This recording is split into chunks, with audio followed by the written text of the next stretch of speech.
thank you so much for coming along, everyone.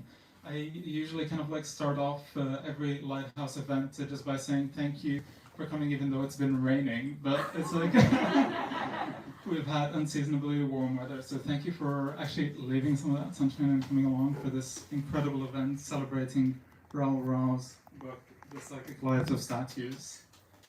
Yeah. Thank you. Thanks for coming, and thank you to Lighthouse for hosting us. I'm sure, like for many of you, Lighthouse is, for many of us, it's so much more than just a bookshop. It's I keep calling it this beacon of solidarity all the time. So it's really special to be able to have this here. Thanks. It is only thanks to the incredible people who also kind of like write such amazing books that we can put on our shelves and kind of like introduce people to as well. So thank you so much for it. So a few just bits of introduction. Well, I'm going to introduce myself because I always forget. My name is Mohamed Tonsy. I'm a writer and I'm one of the booksellers here in Lighthouse.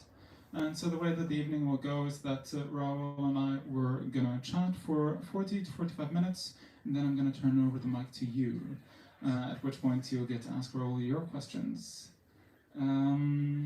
So yes, and now on to proper introductions. Rahul Rao is a reader in international political thought in the School of International Relations at the University of St Andrews and Professorial Research Associate at SOAS University of London. He's the author of two books, Third World Protest, Between Home and the World, and Out of Time, The Queer Politics of Postcoloniality, both published by Oxford University Press. He's a member of the Radical Philosophy Editorial Collective. Everyone, please help me in welcoming Rahul Rao. Thank you.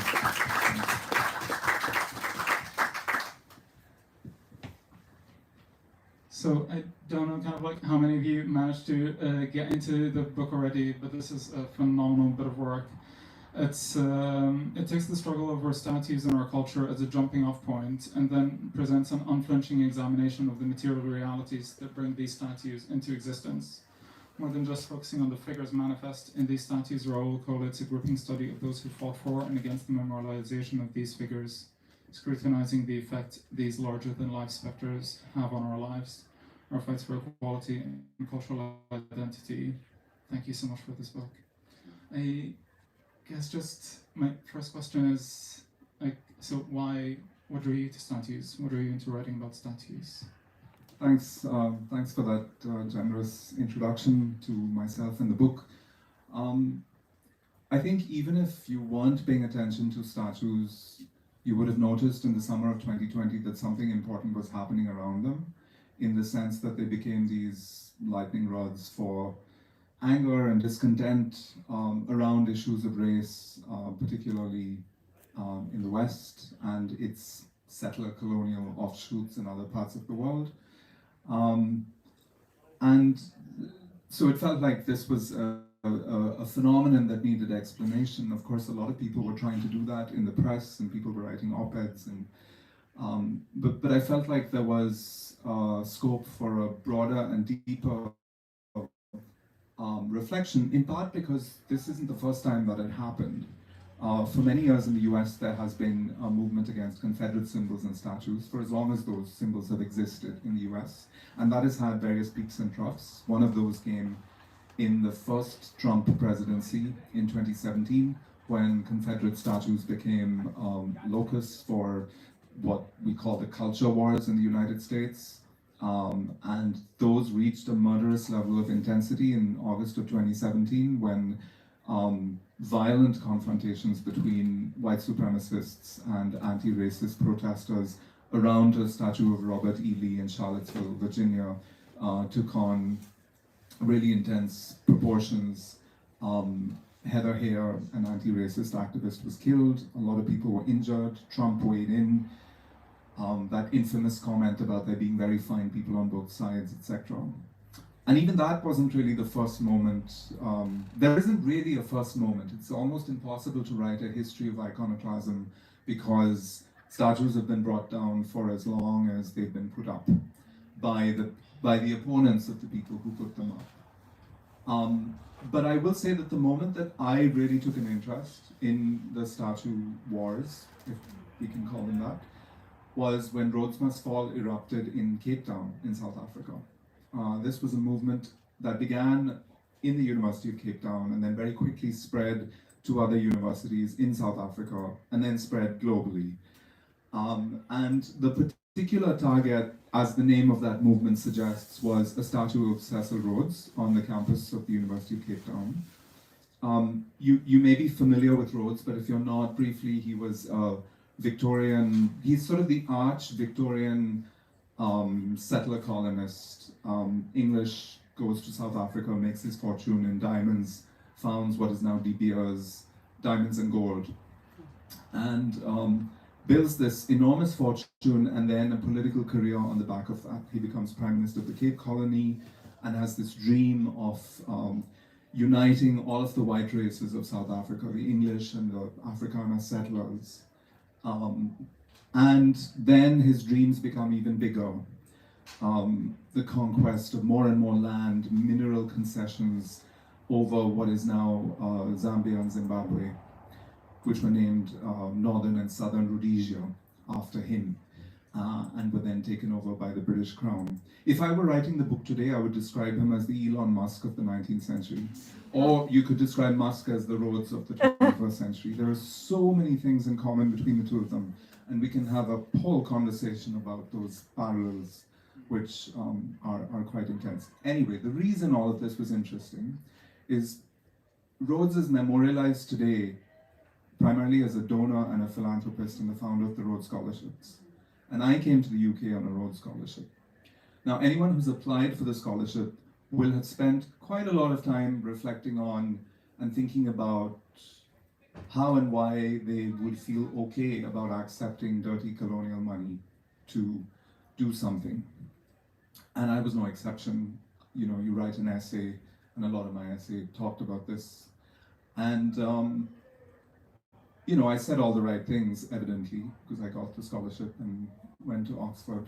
And the story that I told was not that dissimilar from what I imagine many liberal or left or anyone not conservative might write, which is, I'm going to take this money and do good things with it, things that Rhodes might not have agreed with.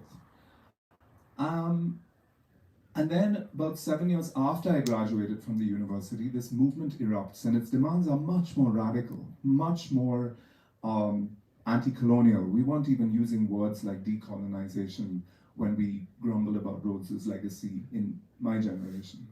And so my first reaction to Rhodes Must Fall was embarrassment. It was embarrassment that my generation had not done more. And I was curious about why that had been the case. Movements always need a critical mass. You need to work, I don't need to say this, we all know it, we need to work in community with each other. And so the question of what political factors enabled that community formation in 2015 in a way that had not been possible before became really interesting to me. And one answer to that I give to that question is that it had something to do with the death of Mandela. The death of Mandela opened up space in South Africa for the asking of a whole set of questions that had been posed, of course, but not in this public way, that challenged not just white supremacism, but also the Mandela generation itself and their failure to dismantle the legacies of white supremacism. So I found the movement interesting because it was not just, in my reading, not just a protest against Cecil Rhodes, but also, in a sense, against Mandela, even though that was always below the surface. Never quite stated that baldly, but bubbling beneath the surface. But the other sort of direction that this whole moment took me in was trying to think about my own complicity and privilege in being in this position in the first place. What kinds of people get a Rhodes Scholarship? What kinds of people are even eligible or competitive, quote unquote, when it comes to applying for these opportunities and getting them? And in the Indian context, that requires a very honest reckoning, I think, with the politics of class and caste. And there is also a lot of statute contention in India around questions of caste and religion and other fractures of identity. So in the book, that's kind of a parallel story to the Western story of statue toppling, a whole phenomenon of statue building, rival statue building between different communities. Um, and in a way, thinking about Rhodes and the Rhodes Scholarship and the politics of memorialization opened a door into both of those things. So it becomes for me, it became the provocation to start thinking about statues and why they function like this as these terrains and lightning rods of discontent. Amazing. Thank you so much. I think one of the lines that you had kind of like earlier on that really resonated with me was attacks on statues are salvos in the fight to dismantle white supremacy, not celebrations of its demise. And I think kind of like the book unfolds in such an incredible way where you do start off kind of like with this initial kind of like reckoning with Rhodes, and then you turn that gaze kind of like outwards two different directions as well, not keeping it kind of like centered on just essentially kind of like Western figures, but seeing kind of like wider complicities, wider entanglements as well. And I guess kind of like the first one that you really discuss thoroughly is Gandhi. Do you wanna walk us through that a little bit? Yeah. So you're right. I don't really consider I don't write about the West that much, although it's become unavoidable because I live here. I've lived half my life here, actually exactly half my life last year, this year. And I've also become much more interested in links between the so-called West and non-West. And so more and more, I started out by saying I write about the global South, but I think the stories are so interconnected that I stopped kind of defining myself in that way. So this book too has a kind of that sort of quality. It's always moving back and forth between global North and South, or West and non-West, or I don't use any of those terms, but let's just say different places across gradients of power. Around the same time as, in the midst of the Black Lives Matter protests, there were also attacks on statues of Gandhi all over the world. A lot of these were in North America, US, Canada, but also in Europe, Australia, and a lot of them were in Africa. Really, perhaps they began in Africa, in South Africa, in Ghana, in Malawi. And that was interesting to me. When I first heard about these, I thought, that's interesting because no one's denying that Gandhi was anti-colonial. So in a way, he's a surprising target in the midst of protests that are otherwise against figures associated with slavery, colonialism, apartheid. Here you have attacks on a statue of a figure who everyone agrees was anti-colonial. But the anger is about how he was anti-colonial, or the limits to his anti-colonialism. And specifically, these were attacks on his racism towards Black South Africans. Spends a really significant, almost 2-decade-long period of his early career as a lawyer and a political activist in South Africa. So revisionist histories by South African writers, not by Indian historians for the most part, but South African historians, were giving us new accounts of Gandhi as a political activist in South Africa, and pointing to the almost non-existent relationship with Black South Africans during that time, and was to some of his more racist and racial supremacist positionings of Indians in South Africa over Black South Africans. Then there has been a long-running critique of Gandhi by Dalits, Dalit activists, and particularly the foremost Dalit leader in India, B.R. Ambedkar, in Gandhi's own lifetime, of his caste politics. Dalit, the term Dalit means broken down, broken or subordinated, and is a term that the community that formerly used to be called untouchables now refer to themselves. So it's an affirmative term, a term of empowerment. So this caste critique of Gandhi as somebody who, yes, was against the worst excesses of the caste system, untouchability, but not against caste per se, and was in fact a kind of Hindu reformist who invented all sorts of justifications for why the caste system makes a kind of sense. So the caste critique of Gandhi was very strong. And then there was also a very noticeable gender critique of Gandhi as somebody who wanted to see women participate in Indian political life, and certainly his techniques of satyagraha and ahimsa, truth and non-violence, drew in women in much larger numbers than they had been involved before, but with a kind of misogynistic streak evident in all sorts of ways, in his relationship with his wife, in his famous, or I should say infamous, experiments with celibacy. Experiment is the term he uses in his autobiography, where he famously sleeps naked alongside women in the ashram in order to test his vow of celibacy. Things he did very publicly, which were widely known at the time. So the interesting thing about these Gandhi protests is that it's not as if we're learning anything new about Gandhi. He was a very public figure. He wrote copiously about all of these things. There are no secrets here. It's because of the increasing power of social movements that have compelled a reassessment of his legacy. And these social movements are, most of the chapter really is about the social movements. It's not really about Gandhi. It's about why they've forced this re-reckoning, if you like. Certainly African decolonization movements in places like South Africa, Ghana, Malawi.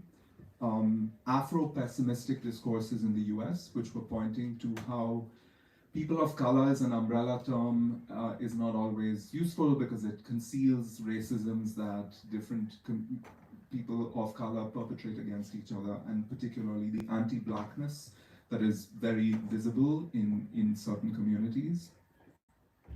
And of course the Dalit movement, which is no longer restricted to India or the South Asian context, but is global, and has been much more successful in the last, I would say, 3 decades in making a global audience aware of caste, and also of an anti-caste movement in South Asia, which has gone global. So all of these things kind of force a reckoning with who Gandhi is, what he means, whether we should continue to celebrate him. Now, the Indian government and the Hindu rights position is really peculiar on this question, because the government of India, including the BJP Hindu right government of India, loves gifting statues of Gandhi to countries all over the world. It is one of the most classic gestures of friendship between the government of India and other governments. And so these statues of Gandhi have gone up all over the place. And they are being attacked by the very people they're being gifted to. Not those governments, of course, but by grassroots movements in those places. But at the same time, the Hindu right hates Gandhi. And in fact, this is the ideological formation that was responsible for assassinating him in 1948. So there's another peculiarity here. How is this figure celebrated in the state's presentation of itself to the external world, and vilified by that same state and its supporters when it comes to how they imagine the Indian body politic and its identity and so on and so forth. And both of these things are happening simultaneously. So he's a really complicated figure. He's attacked by people at both the top and the bottom of the social pyramid. And so attitudes towards power, I argue in the book, they're not neatly correlated with whether one is powerful or less powerful in a particular situation. And maybe there are other figures like this, but to my mind, there's something quite singular about him in that his statues are all over the world, and there are all of these different currents of protest that have different kinds of trouble with Gandhi trouble, I should have called the chapter. Yeah, that's amazing to hear, kind of like laid out in that sense, because it was just making me think that your book is very much, besides being just kind of like about these figures, it is also was kind of like setting up a framework or a way for us to notice these entanglements, notice kind of like just. Yeah, I think that's right, because always a big question for me is, why is this happening now, right? What is it about this moment that makes this visible, audible? Especially around a figure like Gandhi, where we're really not learning anything new about his life or his beliefs. It's stuff we've always known, but are somehow able to talk about differently, more publicly. Again, to use a phrase I used earlier, critical mass. There's a critical mass of people saying these things. So you're not just, sitting in your room feeling like you're the only person in the world who thinks these things. There's community. And that's something that I found incredible as well reading the book, is that there's a lot of focus and a lot of attention paid to also kind of like what the activists who are seeking to topple these statues or who are asking for justice and accountability. It pays a lot of attention to kind of like the culture building that actually occurs around these movements seeking to topple these statues. It's not just kind of, it isn't just kind of like looking to, I guess, kind of like traditional academia within kind of like academic institutes, but seeing kind of like what comes out of, like, to borrow Fred Milton's term, the undercommons, essentially. Yeah. Yeah, culture making is a great term to describe what a lot of these statue protest movements are doing. Certainly around Rhodes Must Fall and Black Lives Matter, there was a profusion of poetry and writing in all kinds of genres and art, and we've seen a lot of that over the past few years. But also, if one thinks about statue building by Dalit communities in India, which is a real phenomenon that I address briefly in parts of the book, where the community have built hundreds and thousands of statues of Ambedkar all over the country as a way of claiming space and asserting dignity and pride in their identity and their history. And these statues have been built on all kinds of scales. Many of them are very humble, often put up by village action committees. And it takes an enormous amount of political organizing to be able to put up a statue like that in a context where land and the entire village is controlled by dominant castes. So the statue building is also an act of mobilization. It's an act of community creation. It's an act that forges bonds between people. So culture creation is happening there too, I think, in these different ways. Yeah, definitely. And because obviously kind of like statues, besides all of the calls to actually topple the statues, there are as many statues still being built. And you talk about quite a few of them, but I think one that really left quite a strong impression is the Statue of Unity that's just being built opposite to the Sardar Sarovar Dam. Can you tell us a little bit about that? Sure. So the Statue of Unity is currently the tallest statue in the world. It is twice the size of the Statue of Liberty, which is not even its closest competitor. There are statues in China that are sort of closer to that. And it may not be it's the statue on the cover, may not even be the tallest statue in the world for much longer, because there are rival projects being discussed in India, in other states. This statue is of the first Home Minister of India, a man named Sardar Vallabhbhai Patel. His name is Vallabhbhai Patel, and Sardar is a title, an honorific meaning leader. He was the first Home Minister of India. If you haven't heard of him, that's fine. He's not actually very well known abroad, but he's sometimes described as the Bismarck of India, because he's the guy who forged the boundaries of what is now the modern state of India.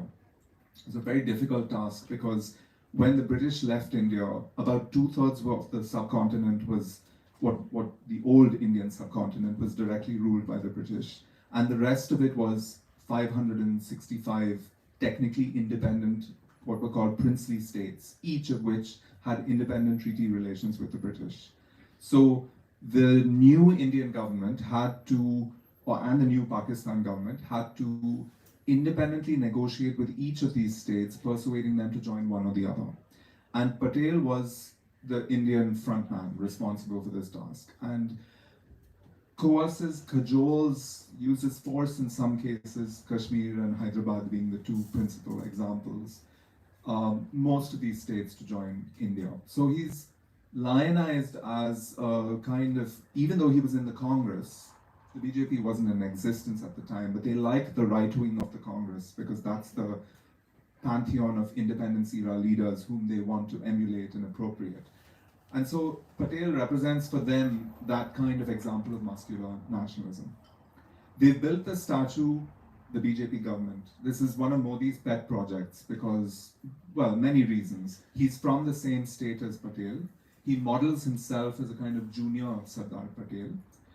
And so building the symbol to this leader in his home state, and often some of the key moments in its construction were around election campaigns. So it's a big glittering occasion in the midst of an election campaign.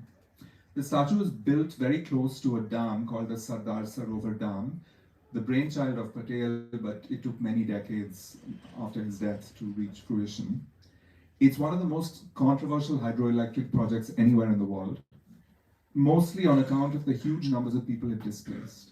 By some reckonings, 250,000, but more honest reckonings, closer to 1 million.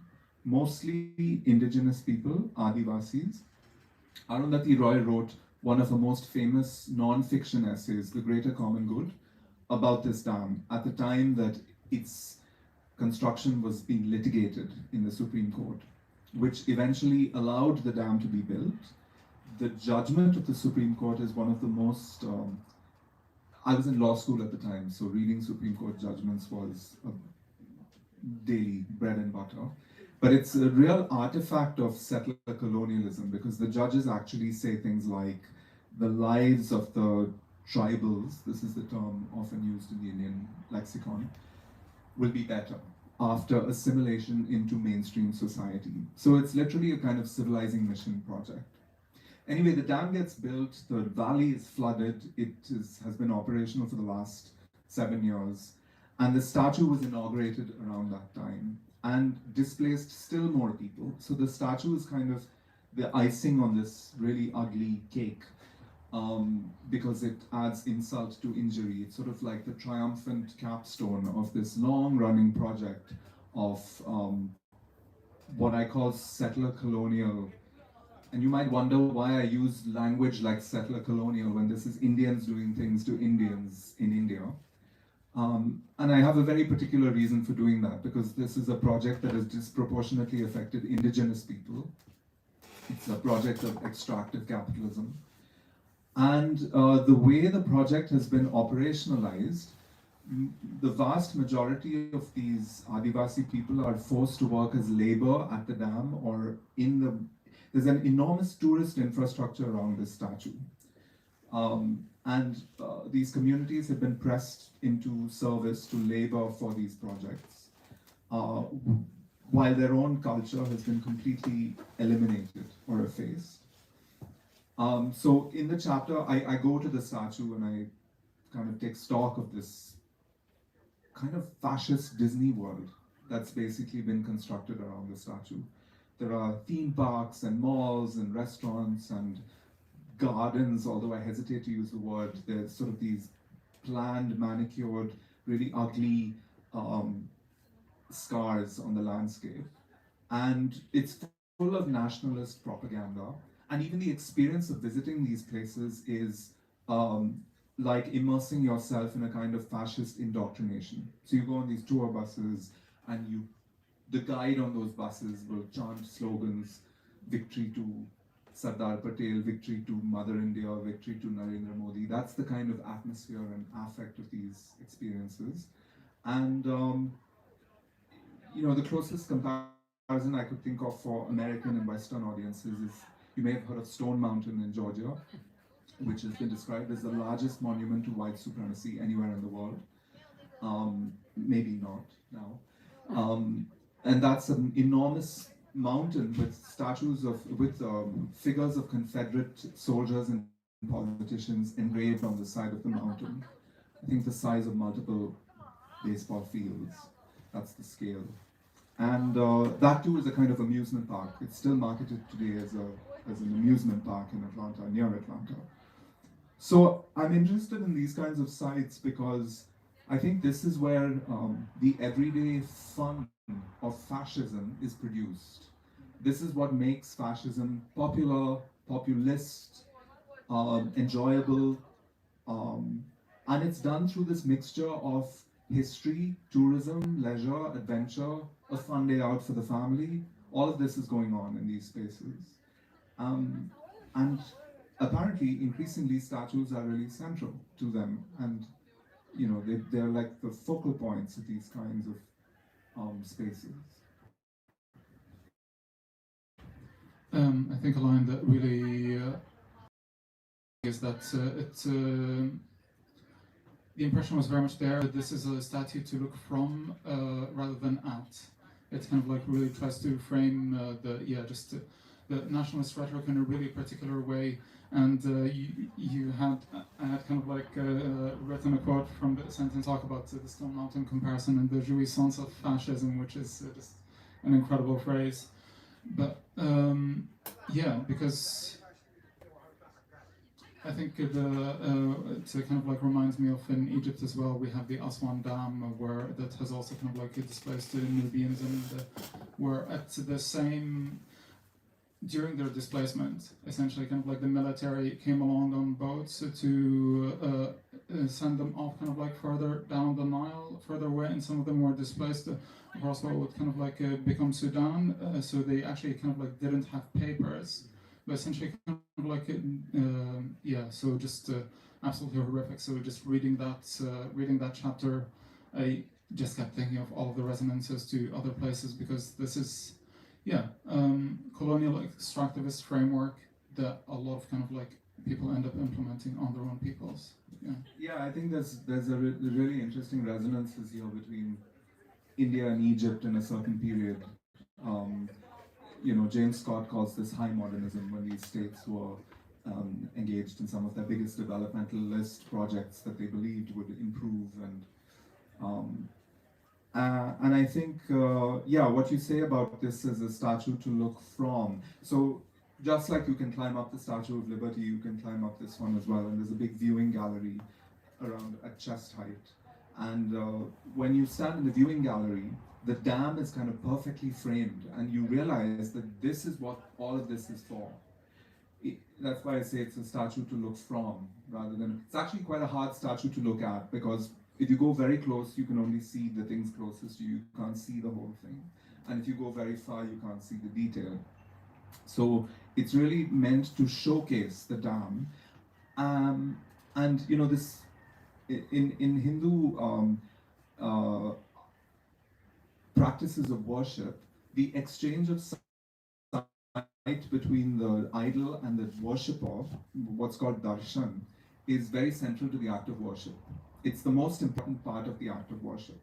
And what the Statue of Unity does is it allows you to give darshan to the dam.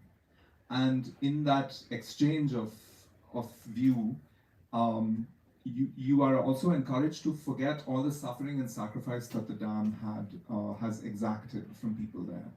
Because it's a real show, there are sound and light shows. You can go to the dam every night and there are these massive strobe lights and Hindi film music and patriotic music, and it's a real spectacle, and it's a spectacle that's intended to make you, it's so loud and so larger than life that it effaces any other image you could possibly have in your mind, or you have to work very hard to remember what they're trying to efface.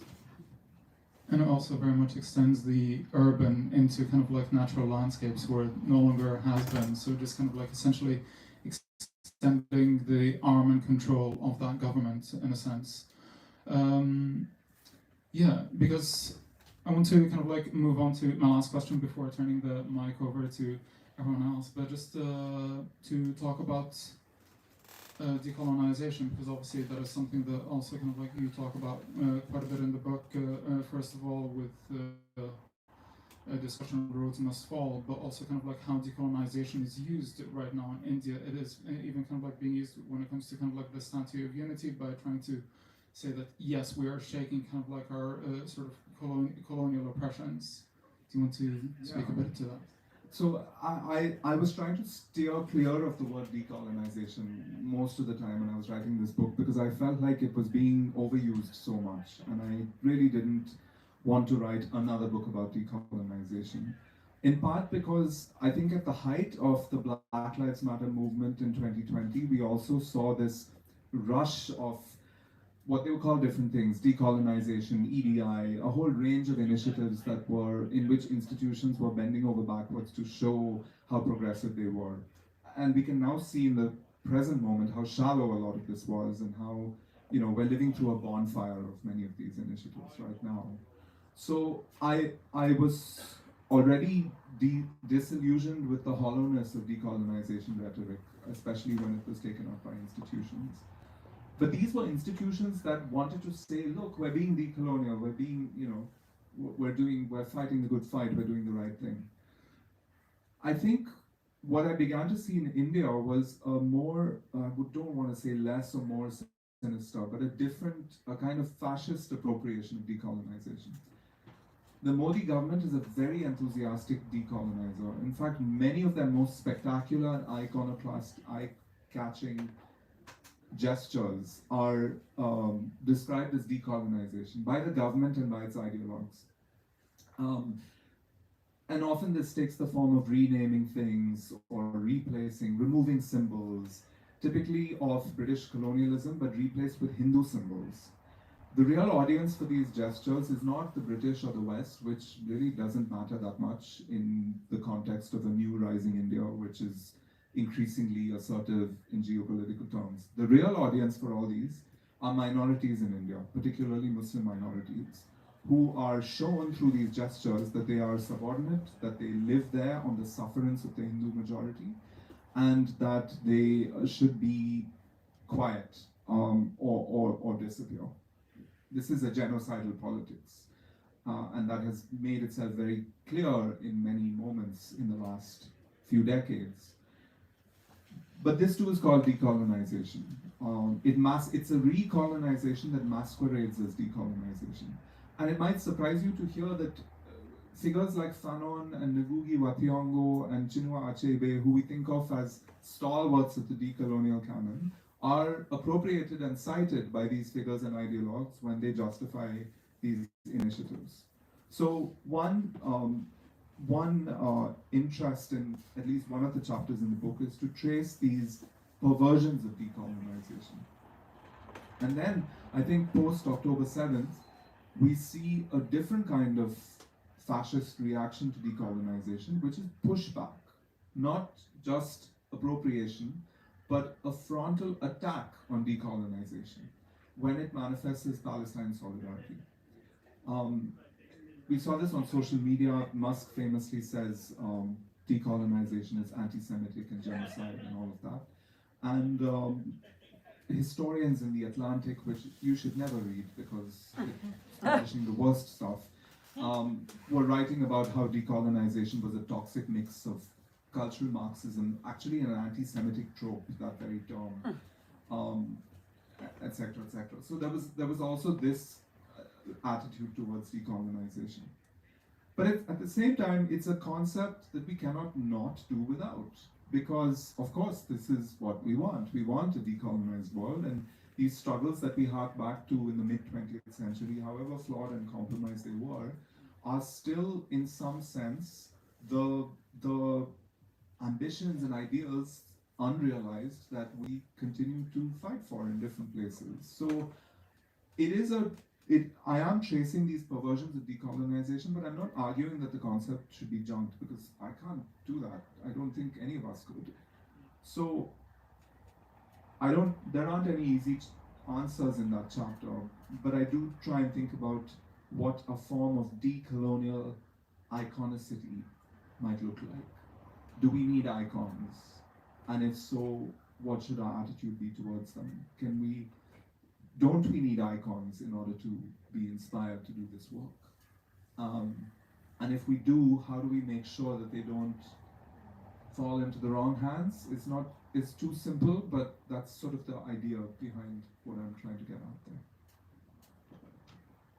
I think that's the amazing thing about the book, is that, again, just going back to noticing, it doesn't actually kind of give any easy answers of also, this is the way forwards, this is what we should do, this is the answer to this question or that question, or this is how we should think about that. But it actually kind of like provides an opportunity to revisit things. And that's something also kind of like that you talk about that unfolds in such a beautiful and tender way in the very last chapter. And I promise this is my last question, but just this final chapter is really beautiful. And I would just like to hear about kind of like how that kind of like unfolded. So somewhere in the middle of writing this book, I moved to Scotland. I live in Edinburgh some of the time. I also live on the Isle of Mull because my partner who's sitting here lives there and has been living there for over a decade now. And it was partly a pandemic move because travel restrictions meant that we couldn't go back and forth, and what was temporary became permanent. But I was, I don't know if you've been to the Isle of Mull, it's a very beautiful place, but it's also a place where there are almost no people of color. And I had many moments where I thought, what am I doing here? I mean, it's great, but I'm not a tourist, I'm not going back anywhere, I'm here, and I need to work out, what is my place in this place? And in a way, I think that was an easier question for me to answer in a place like London, where one is confronted with one's own history, and the history of empire is also our history. And quite by accident, I logged onto a website called Top of the Racists, which you may have heard of, which was a crowdsourcing map of racist statues and memorials. And people are invited to just contribute. Is there a racist statue in your neighborhood? Drop a pin. And somebody had dropped a pin on the Isle of Mull, on the mausoleum of Lachlan Macquarie, who, when I read about him, turns out to be a huge figure in the history of so-called Australia, where he was the fifth governor of New South Wales, founder of the colonial city of Sydney, has this giant global career in India and Australia, and buys land on Mull with the proceeds of the sale of the enslaved people that his wife owned in Antigua, prize money from battles in Srirangapatnam, in the state of Mysore, where I'm from, and of course his time in Australia, quote unquote. So I start reading about this guy and following these threads in a very haphazard way. I'm not a historian. I'm more interested in memory than in writing authoritative history. So it's very much a chapter of me following Macquarie's footsteps. And I find all these weird connections. The battles in India, he, while in India, he purchases 2 5-year-old boys in a slave market in the city of Cochin, in what is now Kerala. One of those boys runs away, and the other one stays with him, and stays with him all his life, and becomes like his right-hand man, is emancipated at some point, and becomes a servant in the household, but much more than that. In some ways closer to him than his own son, if the biographical accounts that we have are to be believed. Which is entirely possible, because many enslaved people had these very complex trajectories in the societies into which they were brought. But anyway, I started reading about this guy, and I realized that 200 years before me, there was a South Indian who lived in Mull. And it turns out that he marries an Irish person from Cork. And Connor is an Irish person from near Cork. And the parallels just became really uncanny, and you couldn't make this shit up. And I kept discovering things and sort of excitedly contacting people and saying, did you know this? Did you know this? How can this be? But of course this can be. This is the story of this country and has been for hundreds of years. So in a way, the story is not special. It is not unique. It's actually this, you scratch the surface of this country anywhere, and this is the story you find. And so, although that chapter has a lot of my story, I hope it's also a method for anyone to tell their story through and against the statues and memorials and the built environment and the more than human environment around us. And I'm inspired in that chapter by all sorts of writers who have done this. People like Sylvia Hartman, for example, in Lose Your Mother, but many, many other people who have been trying to think and make sense of who and where they are in relation to these fragments in the world around us. Thank you so much. Now it is your turn. So just feel free to raise a hand if you have a question, and if it's from someone in the audience, I'll read it back before Rahul answers it. Do we have an online question? Yeah, we can get started with this one while you guys warm up. This is from Kofi, who says, do you have advice for those attempting movement building or culture creation that dismantles these supremacist institutions before there is critical mass? When it feels like shouting into the wind and it's grueling and thankless, how did those in the past endure or know that it wasn't futile? That's a great question, I think, and maybe it's a question for everyone. I mean, it's about how one keeps the faith in unpromising times, which is such a great question for right now, right? When it feels like we don't have, we know we have community, but we feel like it's never enough for the things that we want to do with that. And you know, I don't have any words of wisdom that you haven't already heard from the greats, but I think it's about finding community, no matter how small, because that faith is much easier to sustain when you do it with people. You can't do it alone. And you need to kind of share that burden, because when you lose, it's sort of like a relay. When you lose hope, there's somebody else in the community that sustains you. And I think I learned this in a very visceral way during the Palestine solidarity protest going on right now. And I say that because I moved from SOAS in London to St. Andrews, which is a very different kind of environment, full of wonderful people, but institutionally has a different vibe, let's say. And, you know, it was incredible how people found each other in that moment and did things together and created a sense of community, which was, I'm going to say it, much harder to do than in a place like London, where you don't have to work that hard to find these people. And I remember there was a teach-in where somebody asked me, does it matter what we do in a place this small? And I thought, actually it matters more, because this is where you need it. This is where you need it most.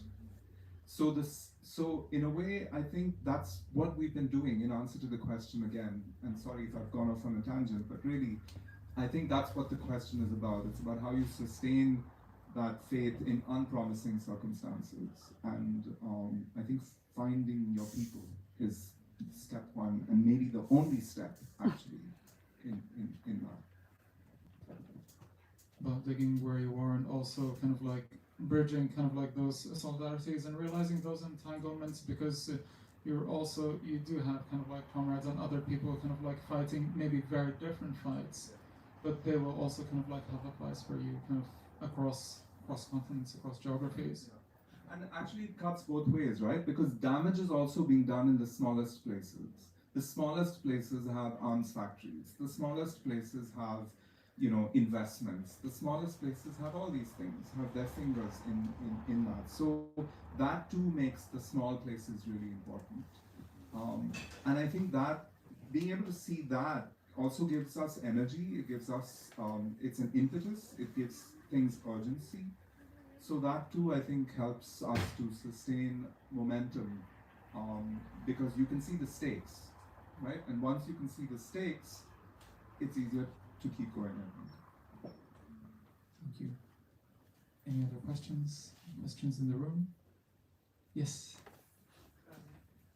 You mentioned, you asked whether it was useful to have icons, and you were sort of, I think, suggesting that maybe statues sort of per se are not such a good idea, or could not. My question is, do you think now there's any case for putting up statues of particular individuals anywhere in the world, and if so, some of those be? I'll just repeat the question. So the question was about whether there is a case for actually erecting new statues for any individuals, and who might those be, just considering that, yeah, is the era of statues over? That's a really wonderful question, and I try to address that to some extent in chapter 5, because I was reading people like Gary Young who used to write in the Guardian and is now professor in Manchester, and he's been writing about statues. And in one really powerful piece, he says, the statue form itself is problematic. It freezes our view of a person in time, places them beyond critique. So actually the problem is not the right statues or the wrong statues, the problem is statues per se. I don't go there because I've seen in the Indian context, especially in the Dalit movement, an example of statue building that has arguably been emancipatory, although in the more privileged state level versions of the Dalit community, statue building has also become an exercise in power projection that has not necessarily had emancipatory effects. Nonetheless, I think that example shows that statue building does have a community consolidating function. And so I don't say we shouldn't build statues anymore. So then the question becomes of whom and of what kind. I think some of the most haunting and powerful forms of memorialization are not really of individuals. They're of community experiences, often depressingly mass atrocities. So I think here of the Holocaust memorials, not so much the large, the gigantic ones, but the small ones, like the stumbling stones, for example, in many European cities that mark places where Jews were taken from houses to concentration camps. Monuments to the disappeared in Latin American countries. Disappearance is a very difficult thing to materialize because by definition, the person is not there and you don't know what's happened to them. And these are, I think there's a park in Buenos Aires, for example, which I keep thinking about, where you're just walking in a park and you see these lampposts, and each of the lampposts has what looks like a traffic sign, and you don't give them a second glance till you realize that there are many of them, and then you look at the signs a bit more closely, and you realize they're not standard issue traffic signs. They're actually graphics describing the history of the country in every year. So you're walking down the street, but actually you're walking down the history of Argentina without realizing it till you're in the middle of it. Those kinds of memorials, I think, which are startling and surprising, less focused on individuals, on the figurative human body, I think are extremely powerful. But I don't want to deny that figurative statues of humans can also have an energizing effect. I mean, you think of statues of Ambedkar, but also Marx, the famous bust at his grave, almost a site of pilgrimage for many people. So one question I think about is there a way of relating to statues without putting them up on pedestals? Can we have a sort of comradely relationship with statues rather than a sort of sacred relationship? And I don't think of statues, well, I do give some examples, but I think of the kinds of critique that movements like Rhodes Must Fall incubated within their midst. The way in which they read the figures that we cherish, figures like Fanon, not in a reverential way, but in a comradely way, where they were criticizing as much as they were taking hope and energy and strength from. And I think that is a form of what I call decolonial iconicity that I think is defensible and might even be a good thing. Thank you. Yes. Hi. Congratulations on this lovely book, and thank you for this luminous talk. I want to congratulate you and thank you first and foremost for sharing with us the starting point of this book, which was self-doubt. And I think for a lot of us who are trying to make a sense with words especially, I think this idea that the feeling of self-doubt and not being able to be direct about our experiences as a starting point to think and write is really, that was really great, thank you. I think that my question is really about what you just discussed, about the materiality of statues. I think you really beautifully described statues as almost like this, it's like an affective encounter of dignity and indignity.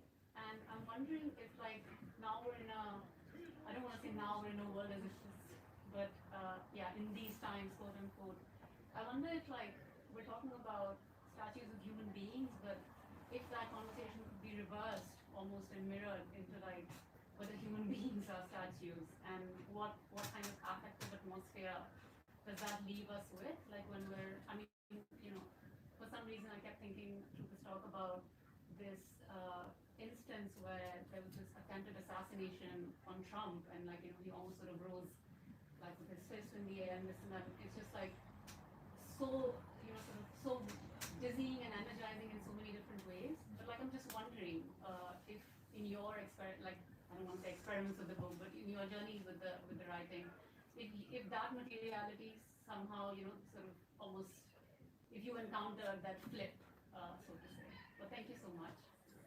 I'm just going to repeat the question, and please correct me if I'm if I make any mistakes. But the question was about the materiality of statues, and specifically trying to kind of like switch that viewpoint. So rather than kind of like looking outward at statues, but looking at other humans as well, especially humans that kind of like have been elevated to icons. In certain instances, the example that was given was Donald Trump and the attempted assassination, where kind of the specter of him is essentially kind of like emblazoned into a lot of our memories, I think.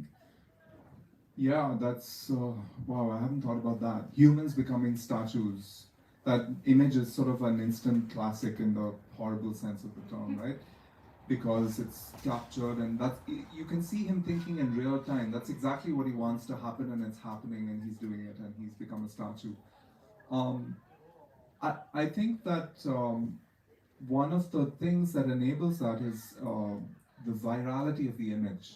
Social media enables that, of course. And people who've written about iconoclasm have talked about how the moment of attacking a statue actually multiplies it, because the image is carried again and again and broadcast multiple times.